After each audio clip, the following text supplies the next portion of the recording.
Hi అందరికీ. 18వ తారీఖు ఆదివారం నాడు ఖమ్మం జిల్లా పర్యటనకు వచ్చిన ముఖ్యమంత్రి రేవంత్ రెడ్డి గారు పలు అభివృద్ధి కార్యక్రమాలకు శంకుస్థాపనలు, పలు అభివృద్ధి కార్యక్రమాలకు ప్రారంభోత్సవాలు చేశారు.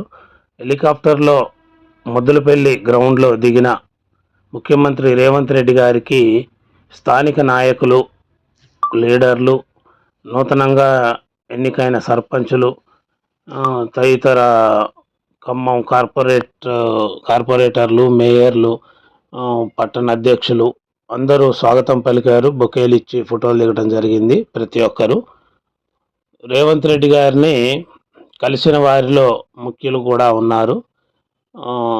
అనంతరం అక్కడ మున్నేరు లో వరద నీరు సముద్రంలో కలుస్తూ ఉంటుంది.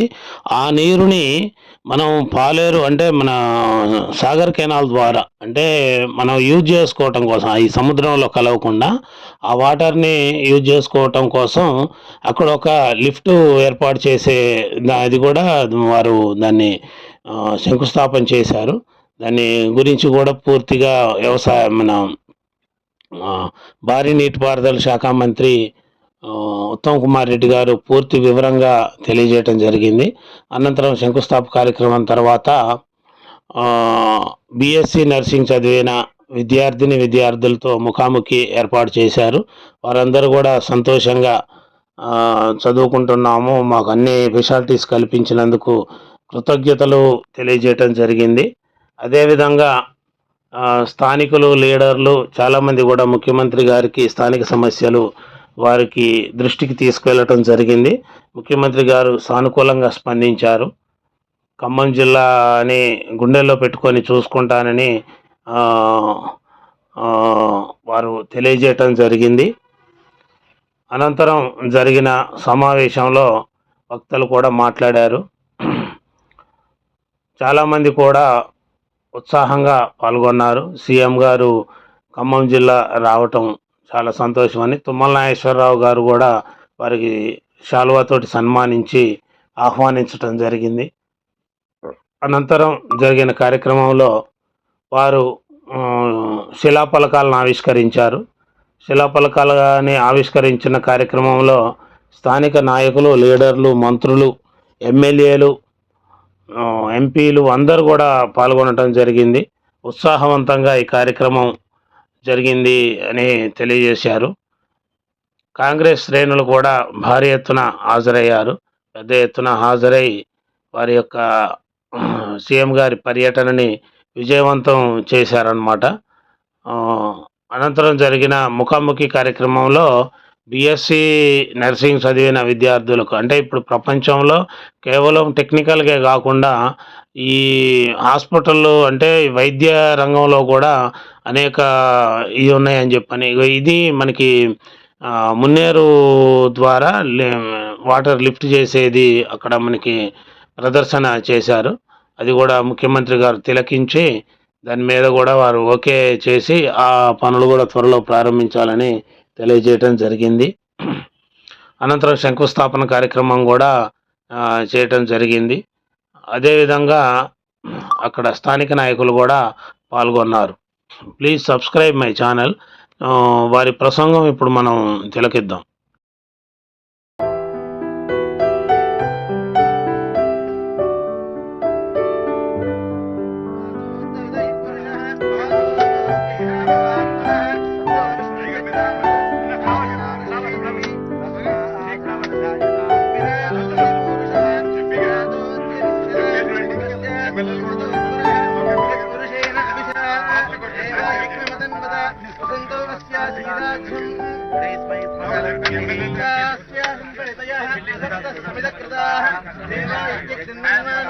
అబద్ధం పురుషం వశం పురుషం జాతమృతః తేన దేవాయ సాధ్యాశేష్టే నారాయణాయ విద్మహే వాసుదేవాయ ధీమహి తన్నో విష్ణు ప్రచోదయాత్.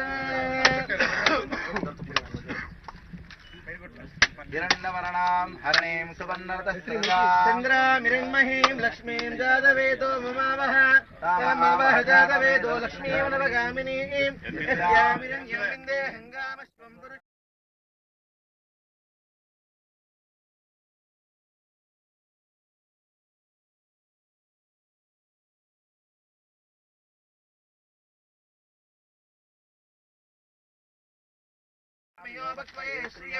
चंद्रां प्रभासामशलोके देवदुष्टावतारां पद्मिनीं शरणमहं प्रपद्ये लक्ष्मीर्मेणश्चितां त्वां वृणे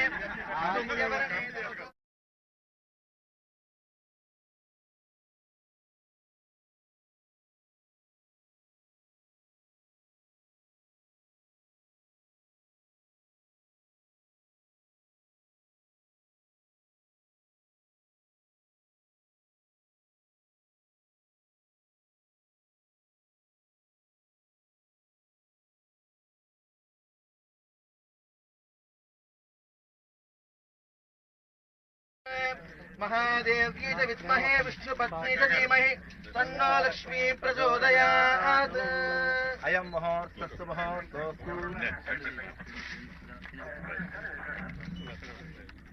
ओके थैंक यू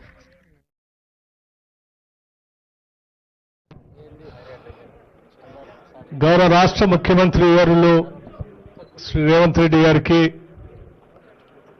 ఇన్ఛార్జ్ ఈ జిల్లాకి గౌరవ రాష్ట్ర మంత్రివర్యులు వాకిటి శ్రీహరి గారికి అలాగే ఇరిగేషన్ శాఖ మార్చులు ఉత్తమ్ కుమార్ రెడ్డి గారు స్థానిక శాసనసభ్యులు రెవెన్యూ శాఖ మార్చులు ఈ కార్యక్రమానికి ఈరోజు ఆద్యులు అయినటువంటి శ్రీనివాస్ రెడ్డి గారికి తుమ్మల నాగేశ్వరరావు గారికి మిగతా గౌరవ పార్లమెంటు సభ్యులందరికీ శాసనసభ్యులందరికీ ముందుగా నా హృదయపూర్వకమైనటువంటి నమస్కారాలు. ముఖ్యంగా మీ అందరికీ సమయం చాలా కార్యక్రమాలు గౌరవ ముఖ్యమంత్రి గారు అటెండ్ కావాల్సి ఉంది కాబట్టి మీ అందరికీ ఒక ఈ అద్భుతమైనటువంటి నర్సింగ్ కళాశాలని రాష్ట్ర ప్రభుత్వం ఇక్కడ శాంక్షన్ చేసి ఈ ప్రభుత్వం వచ్చిన తర్వాత గౌరవ ముఖ్యమంత్రి రేవంత్ రెడ్డి గారి నాయకత్వంలో నిధులు శాంక్షన్ చేసి కట్టించి ఈరోజు ప్రారంభోత్సవ కార్యక్రమం చేసుకునేటువంటి ఒక అద్భుతమైన కార్యక్రమాన్ని ఈరోజు మనం జరుపుకుంటున్నాం. మీ అందరికి కూడా అభినందనలు. ఇటువంటి కళాశాలలో బ్యూటిఫుల్ ఇన్ఫ్రాస్ట్రక్చరు మంచి గదులతో నిర్మించినటువంటి పాఠశాలలో చదువుకునేటువంటి ఏర్పాట్లు ఈ ప్రభుత్వం చేసినందుకు ఈ జిల్లా నుంచి ప్రాతినిధ్యం వస్తున్నటువంటి ఉప ముఖ్యమంత్రి గారు రాష్ట్ర ముఖ్యమంత్రి గారికి అట్లాగే మిగతా మంత్రులందరికీ కూడా మీ అందరి తరఫున వారికి ధన్యవాదాలు అభినందనలు తెలియజేస్తూ సమయం తక్కువ ఉన్నది కాబట్టి నేరుగా నేను గౌరవ ముఖ్యమంత్రి గారినే రెవెన్యూ ఇంటరాక్ట్ కాండి అమ్మా ఒకళ్ళు 1 minute 2 minutes లో. Good afternoon, sir. Expected leaders andarki. My name is Shravanti. I am studying BSc Nursing third year from Government College of Nursing Paleru. First, ముందుగా మాకు ఇంత మంచి కళాశాల ఇచ్చినందుకు ధన్యవాదాలు సార్. నా హృదయపూర్వక నమస్కారాలు సార్. అంత మంచి కళాశాల ఇచ్చి ఇన్ని మంచి వసతులు ఇచ్చి మా కోసం మీరు ఇక్కడికి రావడం మాకు చాలా సంతోషంగా ఉంది సార్. ఈ విషయంలో మేము చాలా మీకు రుణపడి ఉంటాం సార్ జీవితాంతం. ఇంత మంచి ఆపర్చునిటీస్ ఇచ్చి మా కోసం మీరు ఇంత ఇంపార్టెన్స్ ఇచ్చి ఇక్కడి వరకు వచ్చినందుకు మేము భవిష్యత్తులో చాలా సమాజానికి ఆరోగ్య సేవ చేస్తామని ఈ సభాముఖంగా అందరం ప్రమాణం చేస్తున్నాం sir. Thank you sir. Thank you so much sir. Sir మీ నాయకత్వంలో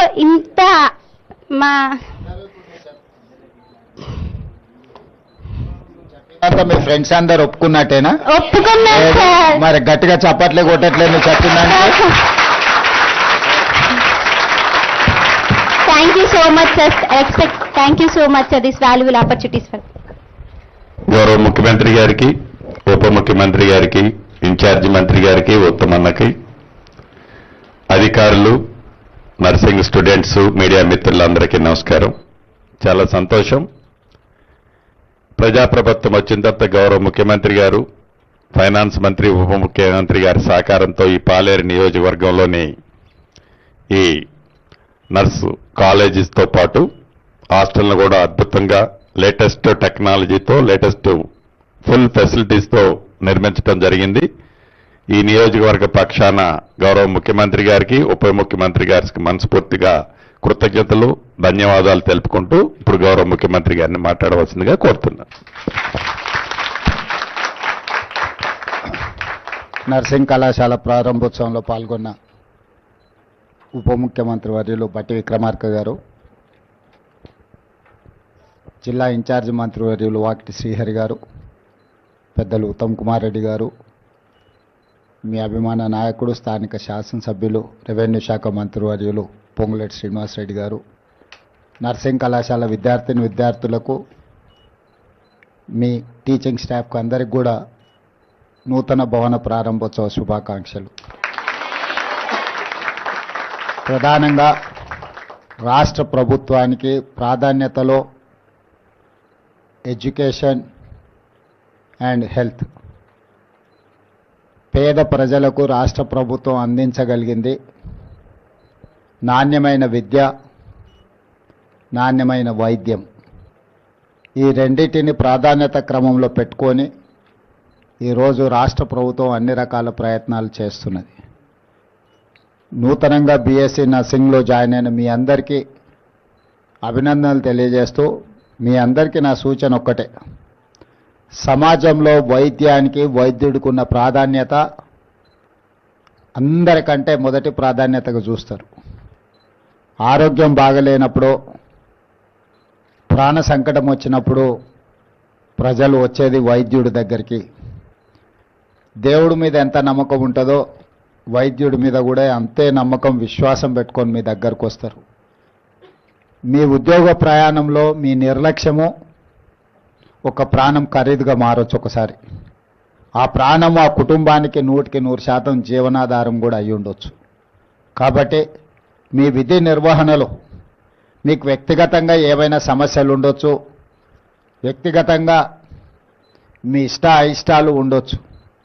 కానీ మీరు మీ వృత్తిని నిర్వహించేటప్పుడు మీ అయిష్టాలు కానీ లేకపోతే మీ వ్యక్తిగతమైన సాధక బాధకలు మీ వృత్తిలో కనిపించకూడదు. మనం వృత్తిని నిర్వహిస్తున్నప్పుడు చాలా బాధ్యతతో నిర్వహిస్తే జీవితంలో ఎంతోమంది ప్రాణాలను కాపాడిన వాళ్ళు అవుతారు మీరు. అదేవిధంగా మీకు భవిష్యత్తులో ఇక్కడేనే కాదు, గ్రామీణ ప్రాంతాలలోనే కాదు, రాష్ట్ర స్థాయినే కాకుండా ఈరోజు విదేశాలలో కూడా బీఎస్సీ నర్సింగ్ స్టూడెంట్స్కి విపరీతమైన డిమాండ్ ఉన్నది. ఈ ప్రతి వాళ్ళు ఇంజనీరింగ్ చదువుకోవాలి, అమెరికాకు వెళ్ళాలి అని ఒక లక్ష్యంతో చదువుకున్న వాళ్ళు వెళ్ళిన వాళ్ళు. కానీ ఈరోజు ప్రపంచ దేశాలలోనే అవసరాలు మారినాయి.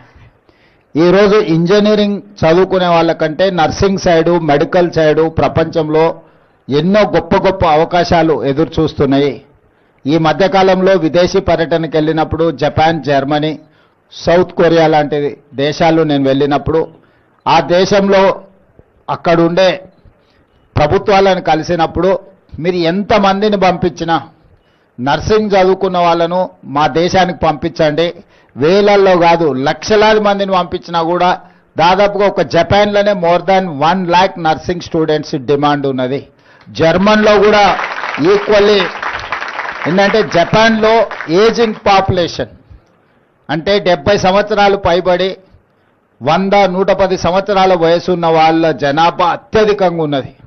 సో వాళ్ళకి వాళ్ళ పిల్లలు కూడా 90 years తల్లిదండ్రులకు వస్తే వాళ్ళ కొడుకులకు కూడా 60 ఏళ్ళు పైబడిన ఉన్నాయి. అన్ని సంవత్సరాలు ఉండడం వల్ల తల్లిదండ్రులతోని కొడుకులు కుటుంబాలు కూడా కలిసి ఉండడం లేదు. వాళ్ళకు వైద్యం అందించడానికి కొన్ని సందర్భాలలో కుటుంబాలలో ఒకరో ఇద్దరు ఉండడం వల్ల వాళ్ళు మరణించిన వారం 10 రోజులకు కూడా వాళ్ళు చనిపోయినరా లేదా తెలియని పరిస్థితులు ఆయా దేశాలలో ఉన్నాయి. అక్కడ మీకు ఉద్యోగ ఆపర్చునిటీస్ చాలా ఎక్కువ ఉన్నాయి. మంచి జీతాలు, మంచి ఒక ఇంజనీరింగ్ చదువుకున్న సాఫ్ట్వేర్ ఇంజనీర్ కంటే కూడా ఒక నర్స్కి ఎక్కువ జీతభత్యాలు ఇచ్చే పరిస్థితులు ఈరోజు జపాన్, జర్మనీలో ఉన్నాయి. మనం ఆ దేశాలతో భాష నేర్పించడానికి కూడా ఒప్పందాలు చేసుకున్నాము. భవిష్యత్తులో మీ నర్సింగ్ కాలేజీలో కూడా జపనీస్ లాంగ్వేజ్, జర్మనీ లాంగ్వేజ్ నేర్పించడానికి వీడికి అవసరమైన టీచర్లను ఇక్కడికి పంపిస్తాం. మీ మంత్రి గారికి మళ్ళీ తర్వాత నేను వాళ్ళని కనెక్ట్ చేస్తాను. తెలంగాణ రాష్ట్ర ప్రభుత్వం జపాన్ ప్రభుత్వంతో, జర్మనీ ప్రభుత్వంతో ఇక్కడ మన విద్యార్థులకు ఆ భాషను నేర్పించడానికి, ఎందుకంటే మనకు బ్యారికేడ్ భాష మాత్రమే. అంటే వాళ్ళు ఏదైనా సమస్య చెప్పుకుంటే తిరిగి మనం తీర్చడానికి ప్రాథమికంగా భాష వచ్చినా చాలు. అందుకోసమని ఈరోజు ఆ దేశాలతో మనం ఒప్పందాలు చేసుకున్నాం. డెఫినెట్గా ఇది అయిపోయిన తర్వాత రెవెన్యూ మంత్రి గారికి శ్రీనివాస్ రెడ్డి గారితో మాట్లాడి మీ నర్సింగ్ కాలేజ్లో కూడా జపనీస్ లాంగ్వేజ్, జర్మన్ లాంగ్వేజ్ నేర్పించడానికి అవసరమైన కార్యాచరణ తీసుకుంటాము. మీరందరూ బాగా కష్టపడి చదివి మంచి వైద్య సేవలు అందించాలి. పేద ప్రజలకు ఒక ఆదర్శవంతమైన బాధ్యతను మీరు నిర్వహించాలి. మీ అందరికి కూడా మరొక్కసారి మనస్ఫూర్తిగా శుభాకాంక్షలు తెలియజేస్తూ, గ్రామీణ ప్రాంతం నుంచి వచ్చిన మీరు దేశ స్థాయిలో రాష్ట్ర ప్రతిష్టను ముందుకు తీసుకెళ్లడానికి పనిచేస్తారని సంపూర్ణమైన విశ్వాసంతో మీకు అవసరమైన వసతులన్నిటి కూడా ఈ రాష్ట్ర ప్రభుత్వం ఏర్పాటు చేస్తుంది. మీకు ఏమేం కావాలనో రాష్ట్ర ప్రభుత్వం మీకు అందుబాటులోకి తీసుకొస్తుంది. మీరు బీఎస్సీ నర్సింగ్లో చాలా మంచి విద్యను నేర్చుకొని పేదలకు సేవలు అందించాల్సిందిగా మీ అందరికీ సూచన చేస్తూ మీ అందరి దగ్గర సెలవు తీసుకుంటున్నాను. ధన్యవాదాలు. స్టూడెంట్స్ అంతే కూర్చోండి. ముఖ్యమంత్రి గారు, ఉప ముఖ్యమంత్రి గారు అటు ఫోటో దిగుతారు. 2 చైర్లు ఏంటన్నమాట. మిగతా వాళ్ళు ఎవరు డిస్టర్బ్ చేయొచ్చు చూడు.